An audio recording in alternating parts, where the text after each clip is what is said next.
Nomvula Mokodiani dismisses calls for a referendum on e-tolling, and Thuli Madonsela considers investigating Police Minister Nathi Mthethwa for alleged abuse of power. I'm Richard Brooks. Gauteng's Premier Nomvula Mokodiani has dismissed calls for a referendum on e-tolling.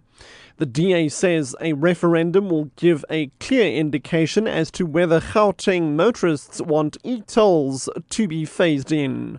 Earlier today, Cusatu led a march to the Gauteng legislature in Johannesburg demanding that e-tolls be scrapped.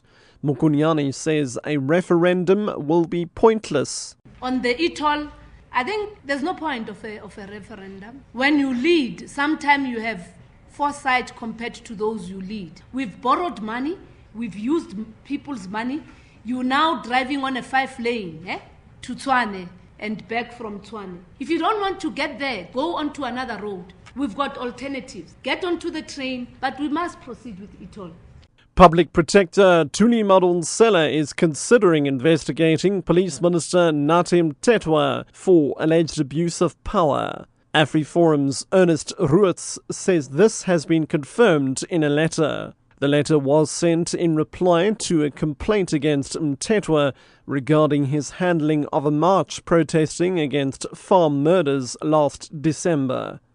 Mthethwa declared the march illegal, even though statutory obligations were met. An urgent court order was obtained so the march could proceed.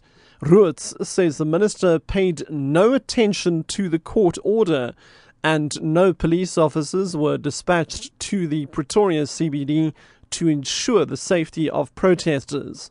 Oscar Pistorius has reported to authorities in Pretoria under the bail terms in the murder case against him. Spokesperson for the Pistorius family, Lunice Johnston, says the athlete visited correctional officers. She did not specify their location in the city. Reporters have been waiting outside the Brooklyn police station since early today for Pistorius to arrive. Pistorius, who was released on bail on Friday, is accused of premeditated murder in the shooting of Reeva Steenkamp. South Africa may have to import maize as extreme heat and poor rainfall are putting a damper on prospects for a bumper maize season for farmers in summer rainfall areas.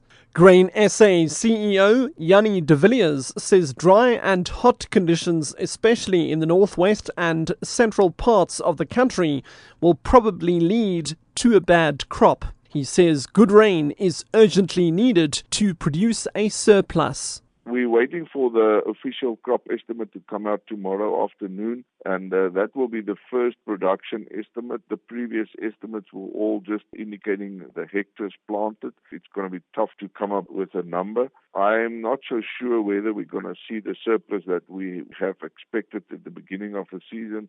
You know, we make assumptions given the hectares that it's going to be a normal raining season, which it has not been at all. I think we might just break even. Depends on the numbers that's going to come out.